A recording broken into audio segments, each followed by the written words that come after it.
Ladies and gentlemen, Devanshi, your host for the session today. Good afternoon and a very warm welcome to the WebEx session, Legal and Tax series. And the title is Employee Stock Options Structuring the Right Plan for the Right Employees. This session will be presented by my colleagues Ms. Harshita Srivastav, Mr. Ajay Solanki, Mr. Ashish Sodhani, and Ms. Soumya Ramakrishnan. Please note that this session will be in listen-only mode and will last for about 60 minutes, of which first 30 to 40 minutes will be spent on panel discussion. The remaining time will be available for question and answers. We request all our participants to post in the chat window. The moderator will queue up the questions for the speakers accordingly. I request you to keep questions while discussion is on. Should you need any assistance during the conference call, please use the chat option. You may also note that this conference is being recorded. Lastly, but importantly, all our participants who have joined in are requested to put your phones on silent mode so that our speakers are not disturbed while they're presenting. I now welcome our session presenter, Ms. Harshita Srivastav, Head of Startups and Venture Capital Investments Practice at NDA, Ajay Solanki, Leader Employment and Labor Law Practice, Ashish Sodhani, Leader International Tax Law Practice, and Soumya Ramakrishnan, Leader of Corporate and Securities Law Practice. Over to you, Harshita. Thank you, Devanshi, for giving us a quick round of introduction, and welcome all of you. Welcome back to the series. As we've been conducting every Thursday. When we rolled out our Founders 101 about 2 weeks back, and most of you would have got a copy of it, and we've also received a lot of responses from the audience who've been attending and filling it up. We've been getting a lot of queries on different sections of law which have been enumerated in the Founders 101.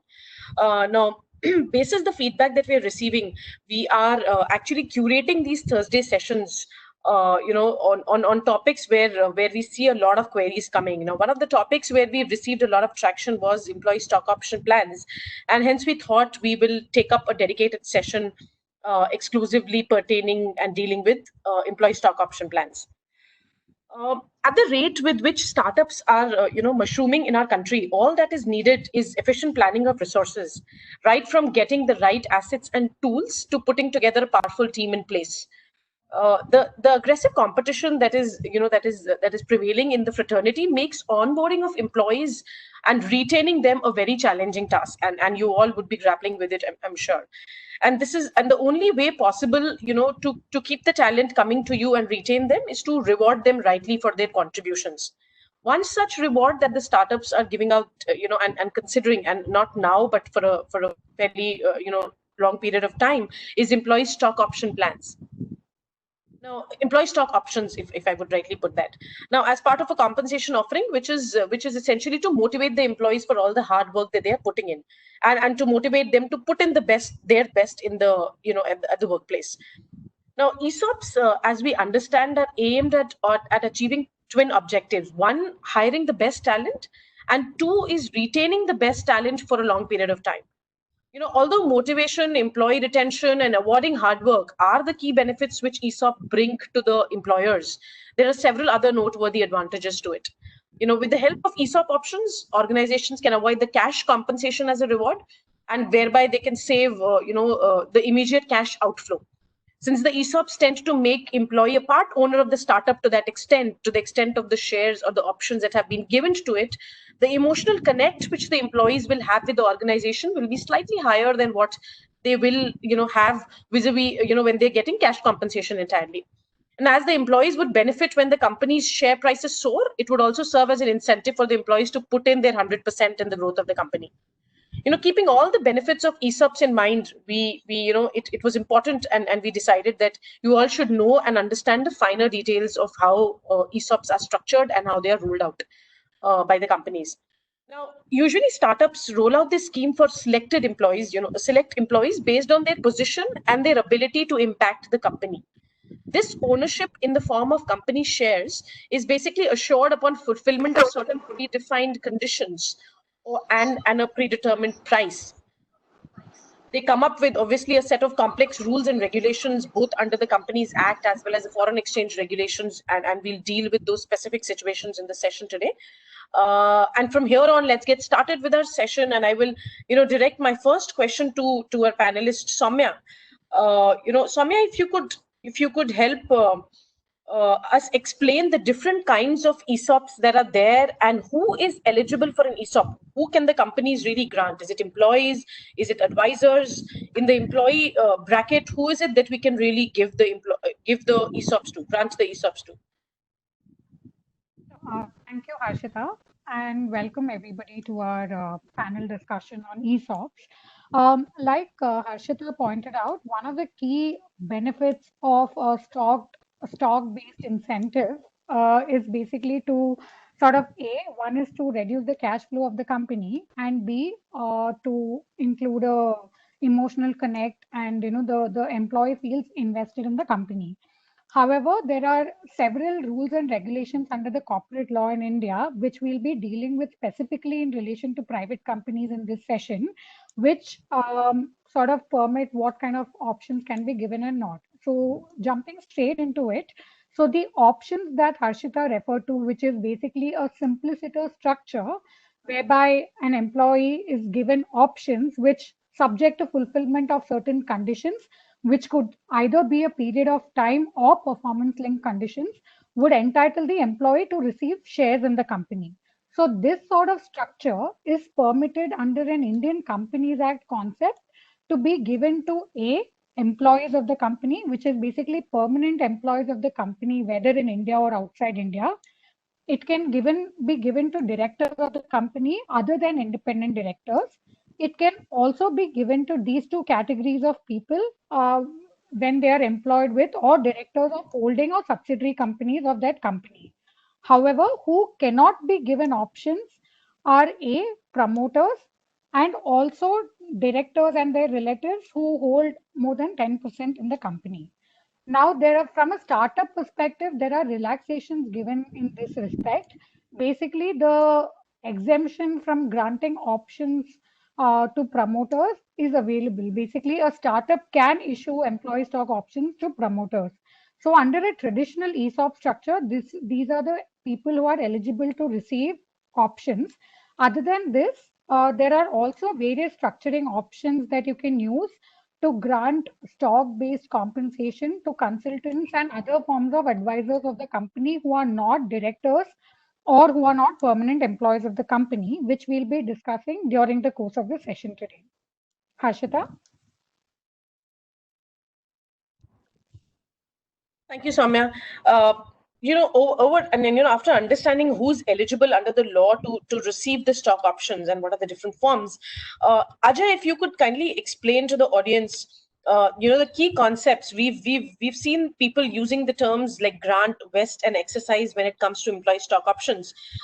If you could explain to the audience what are these terms and the implications thereof on a option being granted. What is an exercise price and what is an exercise period? If you could just throw some light around that and around the key terms in an employee stock option plan. Right. So thanks, Harshita. And as Harshita and Soumya rightly started off the session with what's the purpose of an ESOP and the eligibility criteria under the law as such. What I would deal with here is more in terms of how exactly the entire mechanism works, as well as how exactly do you put it in the form of documentation so that you can eventually implement and administer the plan. So to start off, the kind of mechanism that works with respect to ESOP, as most of you would be aware, is none different than how it works globally. So you have a three-step kind of a mechanism where you have grant at the first step, grant of the options. You have vesting of the options, and then at the third level you have the exercise of the options. When I say grant of options, at that stage, as you understand, that it's more like a grant of an option which can be eventually exercised in order to get the actual share in hand, right? So when you have when you've already identified and employee or the right eligible participant, if I would like to put it like that, because you can also have consultants or directors. So when you've identified the right participant, you would grant the option uh, and have certain terms and conditions attached to the grant. I will speak about how exactly those terms and conditions work in a plan as such, and again, in line with the law, the applicable law as well. But basically, as a concept, the grant would work in a manner where you would grant the options to the participant. Once the grant is done, at that stage, no share as such is granted. It is only the option that is granted. There is a vesting that happens after a period of time once the grant has been done. Under the law, and as Soumya would eventually also explain under the Companies Act, under the law, there is a minimum vesting period of 1 year. So once you've granted, from the date of grant, you have a vesting that happens after 1 year, and then you can have a vesting schedule which can basically determine how exactly would the options be vesting over a period of time as such, depending on your vesting schedule that you would have in your documentation. And the last step is in terms of exercise. So once vesting has happened, it is on the employee to then eventually go ahead and take and basically exercise his option to exercise the share. Exercise the option. Once the employee exercises his option, he would be eventually allotted the share as such by the company. So these are the three steps in brief, as in and generically speaking. I would quickly want to come down to how exactly do you put it in the form of documentation. So primarily you have a employee stock option plan, which is an umbrella document which governs the grant vesting and exercise as such. That particular document would basically determine the terms and conditions of the entire grant vesting and exercise with respect to all employees or all participants whom you already identified. So that's more like an umbrella policy or a document. At the same time, you have separate either grant letters or maybe at times you also have an employee stock option agreement. So it's either or, generally speaking. So if you have a simple grant letter, then that will be more in the form of giving to the employee a document which evidences the fact that certain number of options have been granted. And then at the third level, you also have an exercise letter, which of which generally a template is given to the employee, as in when he wants to exercise, he will present that letter to the company with respect to exercising his option. So broadly, these are the three documents that you would generally see in respect of implementing a plan. I'll quickly jump to the essentials of an employee stock option plan. So starting out with drafting of an employee stock option plan, you would always want to start out with the entire purpose and intent of implementing or rolling out this kind of a plan, because that's the only document that is communicating with the employees in terms of what exactly is the purpose and intent of implementing such a stock option plan. Then you come down to exactly what is the term of the plan. That's the initial bit that you would usually want to. So either you some of the plan depending on the vesting schedule that you have, and I'll come to what exactly is a vesting schedule. Uh, the term clause may also mention that board basically reserves the right to terminate the plan as and when it wants to. So that can also be made a reference to. Then you have something called the definitions section, which is the most important one, where you define generally who's an employee, who's an eligible employee, an eligible participant. What does vesting mean? What does exercise mean? What does grant mean? Because all of these terms are something that may be very new. A lot of the participants who are basically going to be granted the option. So the definition section should specifically mention all of that. And then you actually come to the main body of the plan, which talks about the administration as such. So there you would have, and there is no one way of drafting this, but this is generally the template that we would generally use for most of our clients and with respect to drafting their plans. So in the administration section, you would have the main core and gist of what exactly would grant entail. So there you would have clauses on what would be the grant of the option, how many options are being granted, and otherwise. Then you have the vesting section. You would talk about when exactly would the vesting take place. As I said, the vesting cannot happen unless 1 year has passed from the grant date. That's under the law. You'll make a reference to vesting schedule, but at the same time, the usual advice is that the vesting schedule shouldn't generally be a part of the plan. It should be a part of the grant letter generally that you give to the employee, because it's later at a later stage, it is easier to possibly amend a grant letter if at all a need arises as compared to the entire plan. And then you have the third section, which is more on the nature of exercise. So you would explain what exactly would exercise mean, and once the option is exercised, how many shares would be granted against each of the options that have been given to the employee. So that's the main body of the administration and section of the plan. Another important section is mostly in terms of identifying the aspects on which you would want to retain the board's rights in terms of spelling out the terms and conditions of the plan, or maybe what would be the vesting schedule, in terms of reserving the right to amend the vesting schedule, determining what's the exercise price, what's the exercise period. So all of those important terms would want to generally, as a private company, want to reserve the right of the board to make changes, as well as to determine new terms and conditions or any terms and conditions that the plan would require. So that's also an important section. You would want to ensure that you have clauses on termination as such.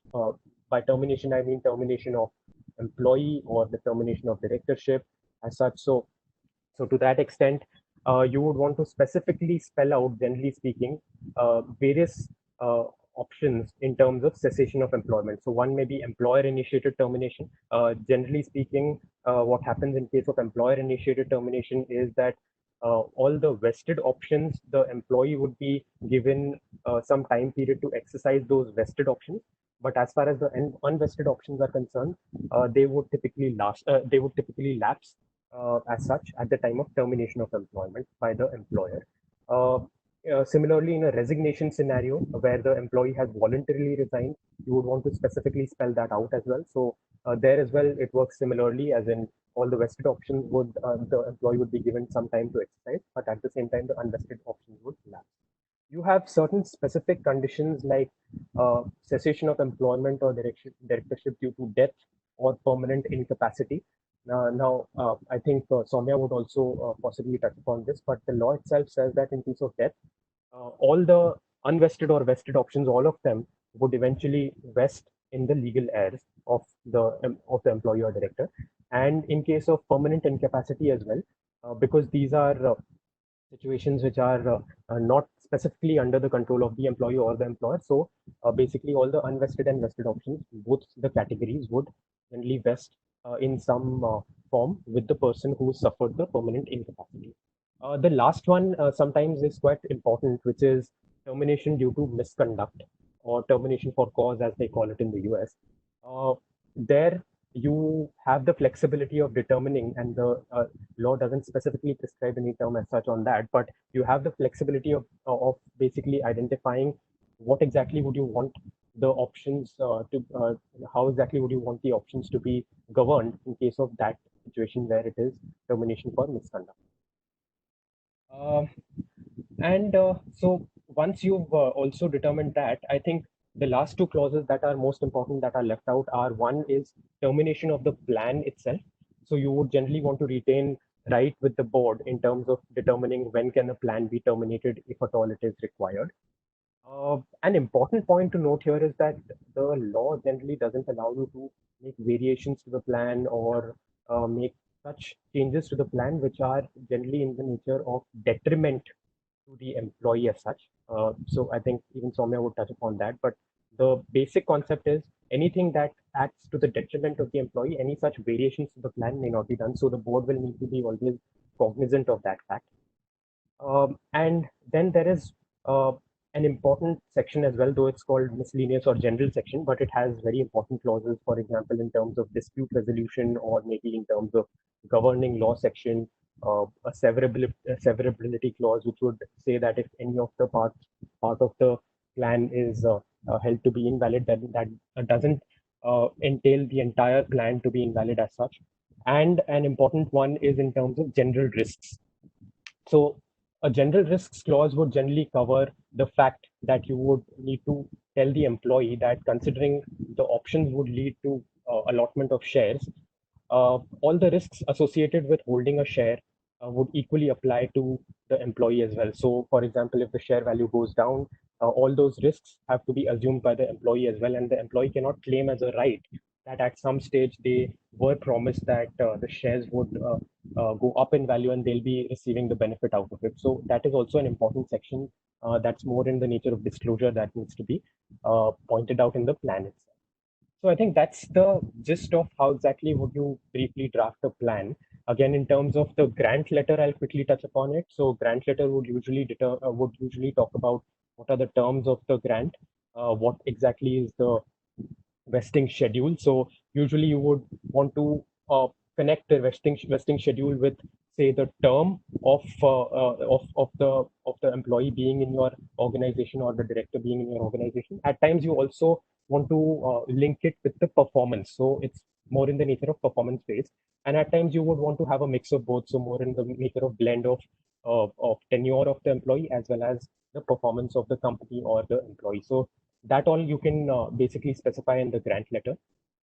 And similar terms in terms of whatever you would want to have specifically in the grant letter can be specified there. And last is the exercise letter. So you would have a generic letter which would talk about which the employee is required to present to the employer whenever he wants to exercise his option, as in when the options have been vested. So that's in just the documentation and how you implement as such a plan through the documentation per se. Back to you, Harshita. Thank you, Ajay. That was helpful to understand the documentation structure around employee stock options. I think just to add on a small bit. So, while Ajay has detailed and enumerated the different documents that are required for documenting the plan, another important document that you could also consider, and that comes as an add-on, making a cross-reference to these documents, is the promoter employment agreement, which typically the investors insist upon signing up while they're getting into the company at the time of seed or the VC stage. And that employment agreement covers the termination of the promoter and what happens to the ESOPs at different stages, as Ajay was mentioning, which is what is the treatment of the employee stock options which have been granted to the promoter in case of termination for cause, in case of termination without cause, in case of death or permanent disability, or in case of resignation. So, and an important point to note here would be that all of these documents, none of these are really, there is no cookie cutter solution approach to any of these documents. So they have to be very carefully drafted.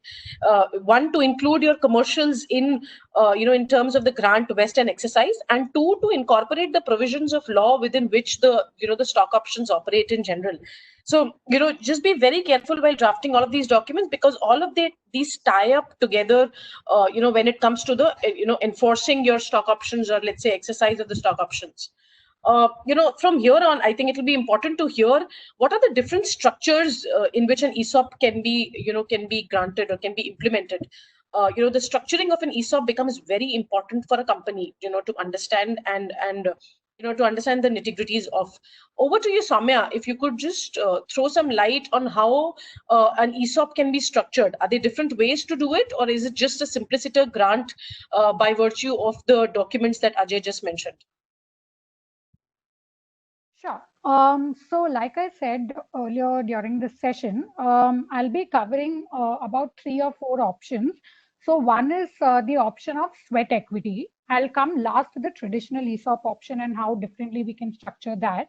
So the first option of doing a stock-based compensation is the issuance of sweat equity. So like I pointed out earlier, sweat equity can only be issued to a person who is an employee of the company.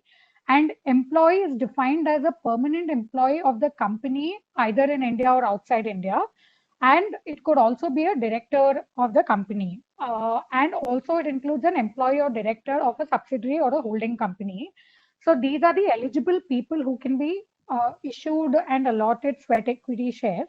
And the purposes for which they can be allotted the sweat equity is basically for providing know-how or making available IP rights or any value addition.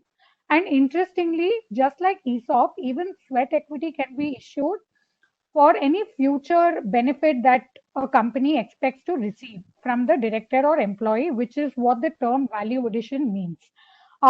So these are the broad points or the reasons for which sweat equity can be issued. Also, when you issue sweat equity shares, there is one restriction which is very important to note here, that it can only be in the nature of equity shares. Also, these equity shares can be issued either at a discount or for a non-cash consideration. Basically, it can be towards, like I pointed out, it can be towards some IP that that person has developed for the company.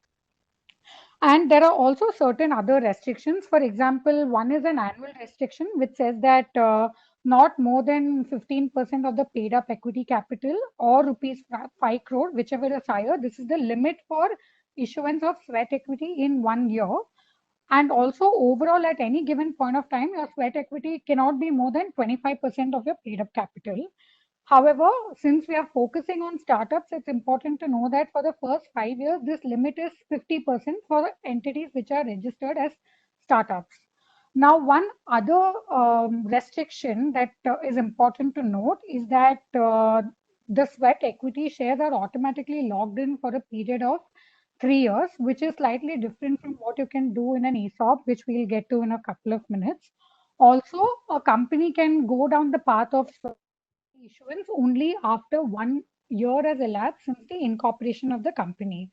And since there is a lot of valuation and a non-cash consideration element involved, the valuation of these shares are very, very critical.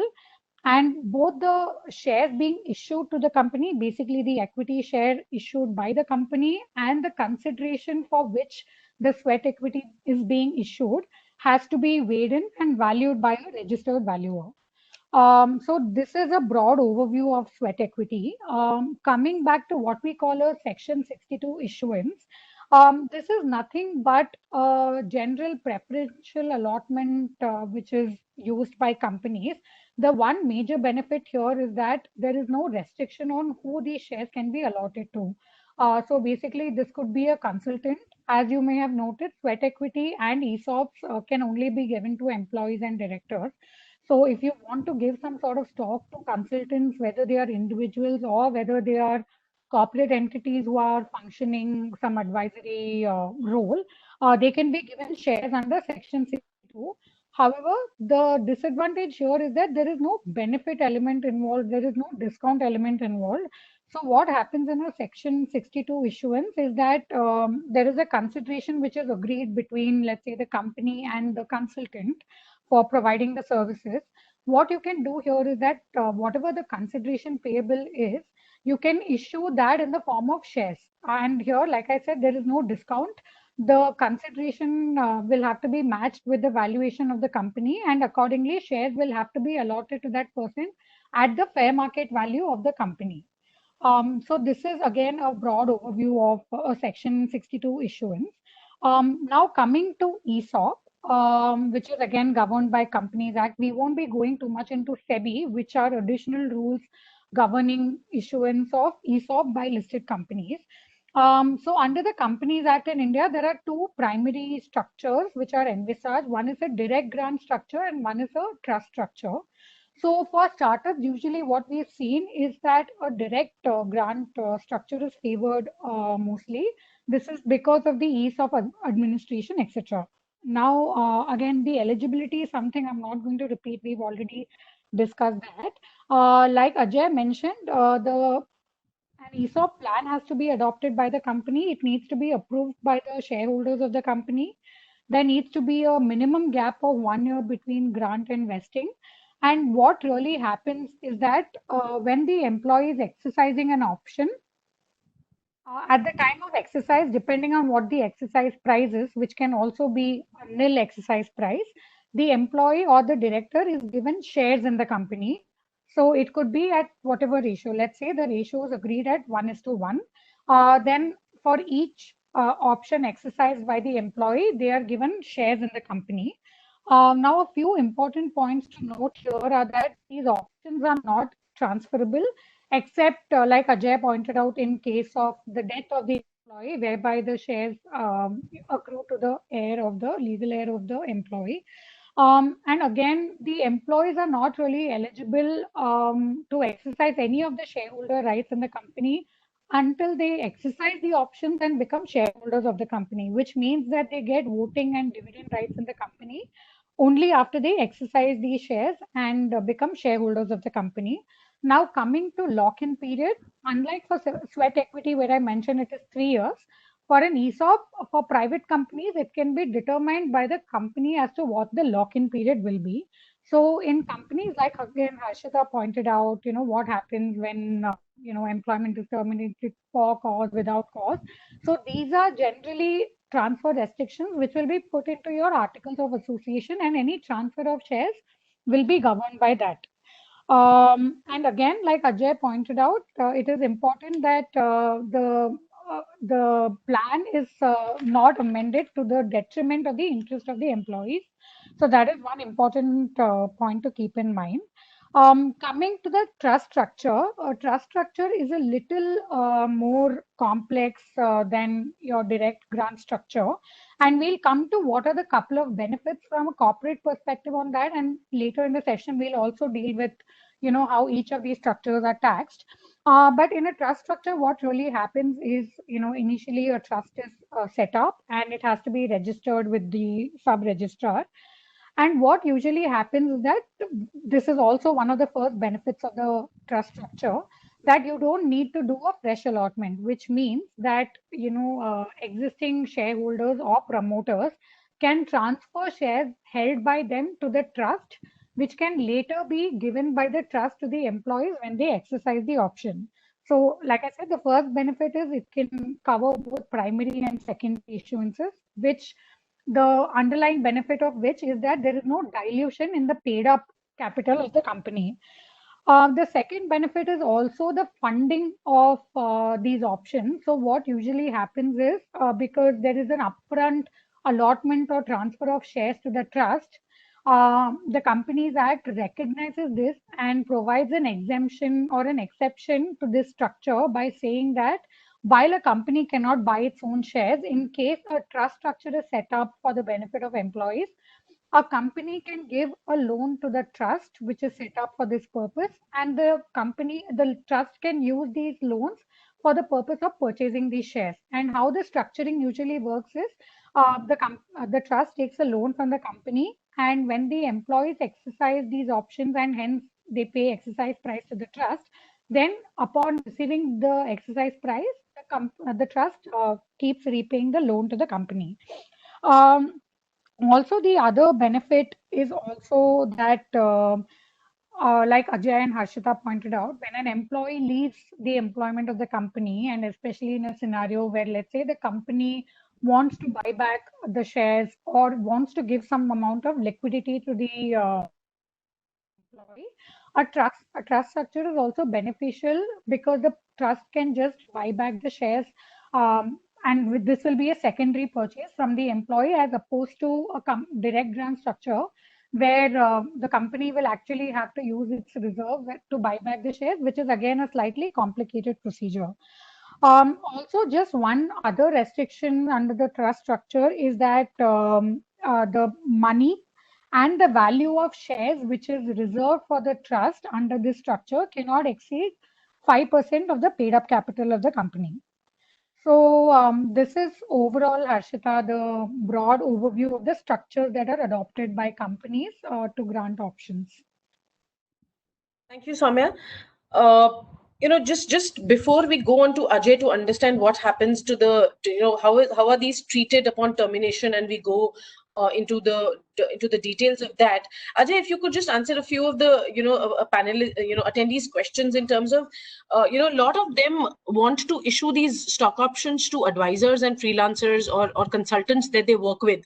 So is that a possibility that we can issue these options or some other form of options, of course, because Soumya has repeated it for the benefit of the audience as to who are the eligible people who can receive this.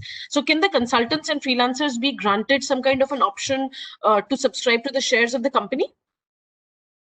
So in terms of employee stock option, it cannot be granted to consultants or advisors because, as Soumya also mentioned, that with respect to companies, the company's share capital and debentures rules clearly define what an employee is, and that doesn't cover the situation of a consultant or an advisor.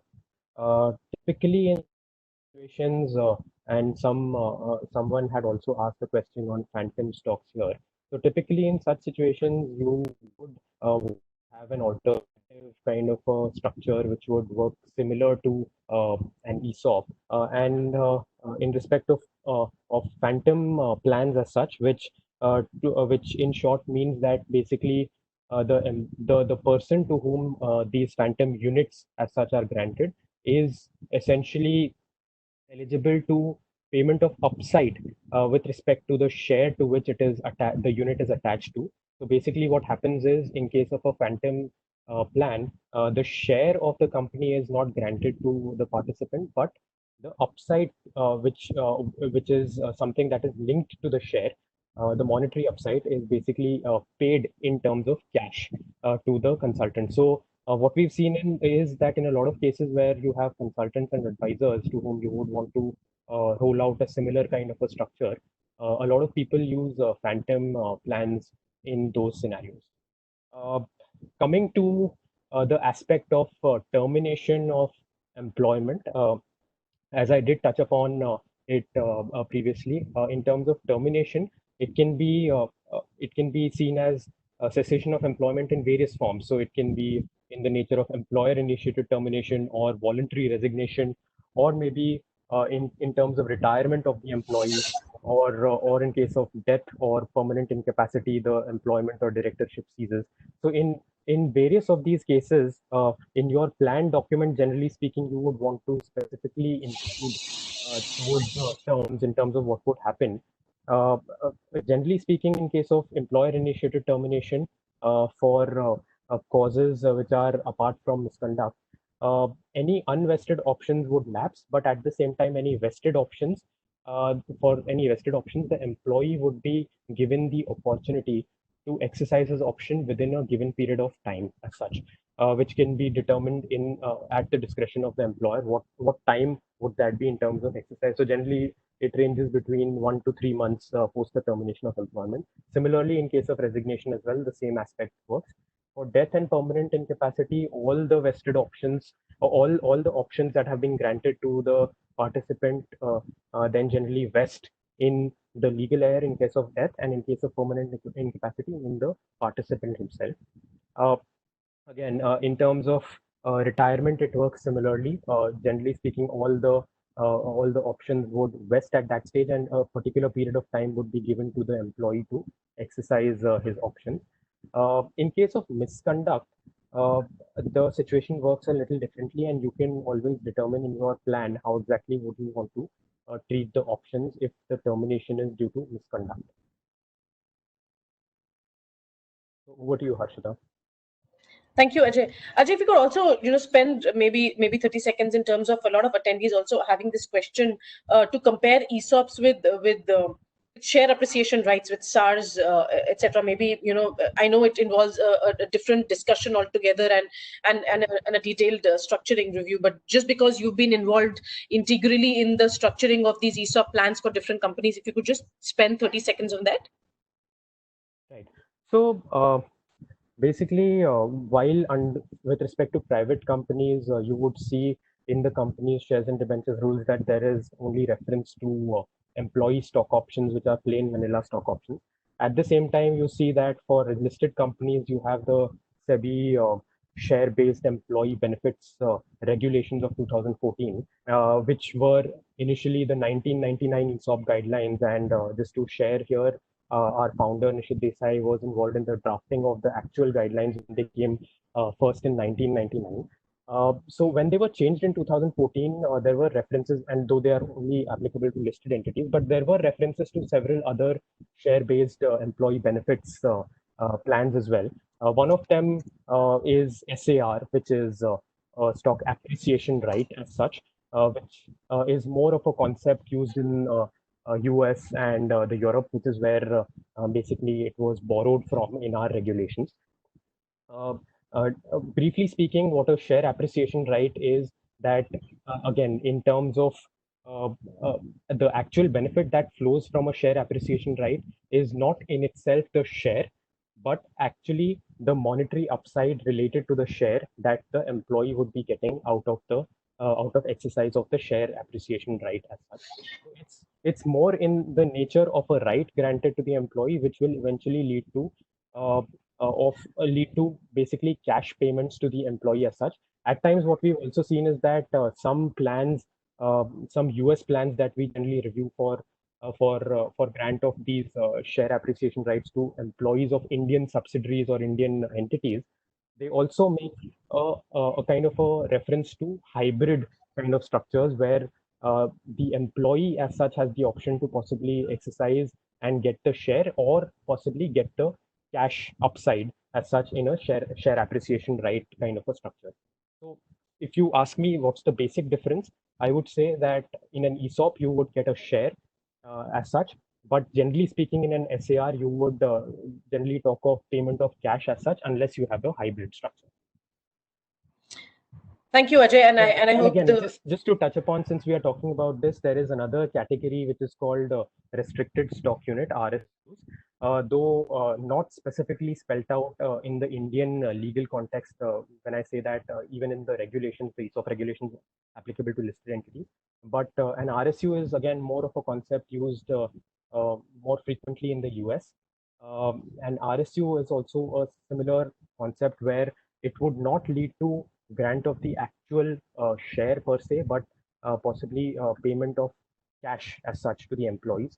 And it is governed by the actual contract that you have, considering there are no regulations or laws governing RSUs as such, and even phantom stocks as such, phantom plans as such in the Indian context. So therefore, everything to determine with respect to RSUs or possibly phantom would all be governed with respect to the contractual understanding that you have with the participants.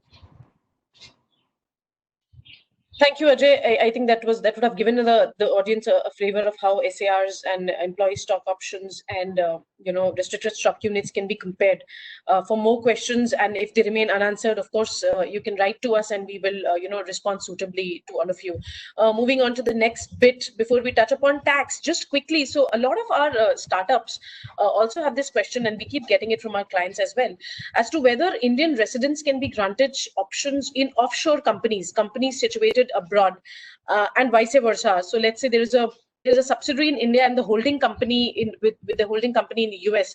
Can the holding company issue stock options of the US entity to employees sitting in India? So is there a legal framework for that? Yes, we do. And what are the exchange control implications or legal considerations that we need to take care of before we get into this issuance, cross-border issuance, I would say.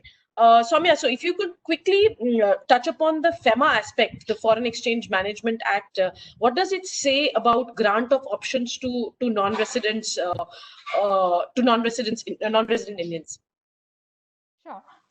So it's fairly straightforward when it comes to grant of options to non-resident individuals when they are falling under the category of eligible persons. So, for example, if they are directors not being promoters, or if they are permanent employees in India or outside India. So, if they fall within the eligibility criteria, they can be given both sweat equity and ESOPs under the FEMA laws. And the rules are pretty much the same, because at the end of the day, these are options granted by an Indian company. So the first condition is that they have to comply with all the requirements under Companies Act for such grant. The FEMA aspect comes into the picture, whereby if the grant of options and exercise of such options will breach any sectoral cap, then accordingly the government approval requirement will kick in. Similarly, if the company is engaged in a sector for which prior government approval is required, similarly, even in such companies, a grant of options will require prior government approval. And there are also certain filing requirements which are more procedural. The one key aspect is that, since again we are dealing with FEMA and residency becomes important, the residency of the person at the time of grant and at the time of exercise becomes important. One key example here is that, let's say at the time of the grant of options, a person was a resident, so there was no FEMA angle. But let's say at the time when that person exercises the option, he or she becomes a non-resident, such shares will have to be held on a non-repatriation basis. So accordingly, when you're structuring options for non-residents in Indian companies, residency and repatriation versus non-repatriation are aspects we need to keep in mind. And probably Ajay can throw light on the ODI angle, which is basically where Indian residents can be granted options in offshore companies. Right. So basically, I'll quickly take this up. So here we are talking of a situation where an employee of an Indian company is being granted stock options or RSUs or SARs as such, or basically as they are called incentive units of a foreign entity as such. Basically, considering this kind of a scenario would possibly involve remittances from the Indian participant to the foreign company. Therefore, there are foreign exchange control laws that govern these kind of arrangements uh, under specific regulations. Uh, uh, in short, the way it works under the law is that if a foreign company has an Indian branch or an Indian office or basically a subsidiary in India, or if the Indian company is being held directly or indirectly by a foreign company, irrespective of the percentage of holding in that particular company, to that extent, the employees of that particular company can be granted options which will eventually lead to a grant of shares under certain regulations which are called foreign exchange control regulations. And for that purpose, the employee has been allowed to remit uh, money with respect to a grant or allotment of such shares under the employee stock option plan of the foreign entity. Uh, to that extent, there are two conditions that have to be specifically followed. One is that the employee stock option of the foreign entity should basically be issued on a globally and a uniform basis. By that I mean that the company should have also rolled out similar plans in other jurisdictions where they have employees, and it should be global, as well as the terms and conditions should be more or less uniform to what has been extended to the Indian employees. So that's the first condition. And then the second condition is that there are certain filings, annual returns to be filed by the Indian company as such. So you may note this because basically the Indian company technically is not involved in the grant. Frankly speaking, it's the foreign company which is directly granting to the employees of the Indian company. But the filing requirement is has been the obligation has put on the Indian company with respect to these annual filings, which will note the amount of remittances made by the employees as well as the amount of options granted to the employees as such. Another important point that can be noted here is that one part of these regulations talks about grant to employees, but at the same time, the regulations also have a certain provisions which talk about grant to any resident individual in general. So to that extent, if the foreign entities have any consultants in India, or if there are any consultants who are engaged with the Indian sub or Indian branch office or office of the foreign entity, uh, the regulations also allow the grant of these options of the foreign entity to even consultants, as long as they are on a cashless basis. That's what the law says. At the same time, you have one option for cashless, but again, you have these liberalized remittance scheme rules as well, which allow any resident individual to invest certain amounts, including certain amounts in certain particular categories, including with respect to acquiring shares under a stock option plan as such. The limit under the LRS is $250,000, I believe. So even that option can be used for by consultants as such, who are engaged in India by the foreign entities. Again, all of these structures generally work in a scenario, obviously, where the fact remains that the Indian company doesn't hold a lot of value, but at the end of the day, there is a lot of value creation happening at the foreign entity level. And to that extent, that may be acting as a greater incentive for employees with respect to accessing those options of the foreign entity. Over to you, Harshita. Thank you, Ajay. Quickly moving on and considering that we are running out of time here, quickly moving on to Ashish. Ashish, could you, having discussed the different structures in which an ESOP can be implemented by way of direct grants, by way of a trust, whether and the ESOP grants to employees who are resident outside or vice versa. Can you throw some light on the tax consequences of each of these structures on the employees and the company? And maybe also pick up on some questions by the attendees in terms of whether ESOPs can be granted at value zero to the employees and some others and a few others. Over to you, Ashish. Harshita. So I think when I talk, I think I'll cover all the questions also that have been put forward. So I think going back to the very basics, I think what all we discussed was there are 3 stages of an ESOP, right?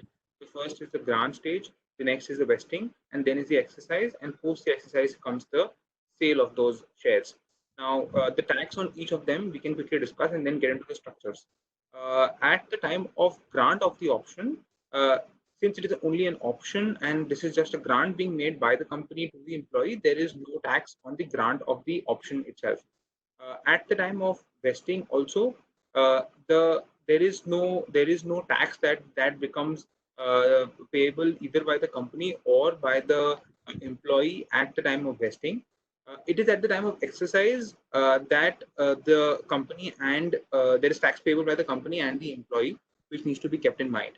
Now, at the very outset, one thing should be very clearly understood that an ESOP or a sweat equity is considered to be sorry, my voice is cracking. I hope this is better. Uh, at the very outset, ESOP or a sweat equity should be considered to be a perquisite. And once it is a perquisite, then it is taxable as salary in the hands of the employee. And once it is also salary, then there is a withholding tax obligation on the company that also becomes payable. Now, when it comes to the exercise of the option, how it will take place is your grant letter will normally provide for the price at which you can exercise the option at. This price is generally lower than the fair market value of the shares that are being of the shares of the company. Therefore, give you an example. Let's assume that your grant letter said that you are going to get shares at 10 rupees at the time of exercise, and the fair value of these shares is, let's assume, 100 at on that day. Now, the way the Income Tax Act taxes on ESOP is that you are going to be paying. You have received something worth 100 rupees at 10 rupees, right? Because you only pay 10 rupees to the company for the purposes of the of exercise of that option.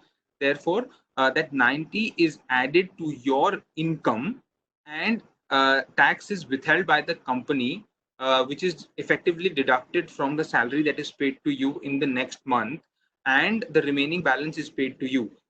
So the company withholds a tax on the 90 as it is your salary. You get the share, and the company then pays the withholding tax to the government. That's basically how the ESOP taxation works. For the purposes of the employee, the value of the cost price for the shares is now 100 and not 10. So when you make a third party sale, when these shares are sold, the price would be the gain would be whatever consideration you are receiving for this less the cost price, which is 100 in this case, and therefore you would only pay capital gains tax on the balance amount, on the balance gain that you are making, which is above 100. This is basically how an ESOP would work. There are valuation methodologies prescribed for valuation of the ESOP, which can be looked into. Now, coming to some of the structures that we discussed, the first structure, let's get into what happens when a non-resident company will be exercising, has issued stock options to a employee of its subsidiary. Now, in this situation, the way it works is it's the Indian company which will be obligated to withhold tax and pay the tax on behalf of that Indian employee who has received the stock options from the from the foreign company at the time of its exercise. The Indian company will deduct withholding tax from the salary that is going to be paid and paid to the Indian government at that point in time. There is a cross charge normally between the Indian company and the parent entity, so that the Indian company does not go out of pocket at the time of making payments for the withholding tax to the Indian tax department. Coming to the reverse structure, where a resident company is giving ESOPs to a non-resident individual who may be a director, employee, etc. This would be similar to the case where I described earlier, where at the time of exercise, whatever is the grant price of the share of the stock option will be deducted from the fair market value, which will be effectively paid to the Indian company, and the remaining will be considered to be salary and taxed as per the salary income of the employee, and there will be withholding tax obligation on the Indian company as well. Just a small snippet, the Finance Act this year, the finance budget basically, which converted into an act 15 days ago, provides some relief to startups, wherein the government has understood that there is going to be some issue with the company and the employees for paying these taxes, and therefore they have given a leeway where once you have exercised the option, or once you have once you have exercised the option, or on the date of sale of shares by the employee, or on the date on which the employee ceases to be employed by the startup, 14 days after that you are eligible to make the tax payment for the ESOP. That's basically the startup exemption that has been given. So I think I'll just last say that I think this question has been coming up, that the exercise price can be nil. It is allowed that you can make the exercise price nil. I think that's about it from my end. We are running out of time. So Harshita, over to you. Yeah, thank you so much, Ashish. And I think we only have exactly 4 minutes to go now. For all the questions, I think we've largely tried and answered as much as we could in the given time frame. If there are questions which we couldn't answer, we will appropriately get back and respond to them, because basis the chats that we received. Tune on, in terms of our next session, which is going to be next Thursday at the same time. We will get back with the topic by the end of this week. Till then, and sorry, one more point. I think a lot of attendees have this question in terms of the recording for this session. That will be available on Nishit.tv by mid next week sometime. So you can go there and probably view the recordings, not just of this session, but also of our previous sessions and some other interesting topics that we've been discussing every day. That's it for today. Thank you so much for attending, and we will catch up with all of you guys next week, same time. Thank you, Harshita, and thank you to all our participants for joining in. Just to let everyone know, we have another session lined up at 3 p.m., which is on litigating in India during the lockdown. How are courts hearing the cases? It is an interactive session with Justice A.K. Sikri, retired judge, Supreme Court of India. All those interested, please do dial in at 3 p.m. Thank you so much, and you may now disconnect the calls.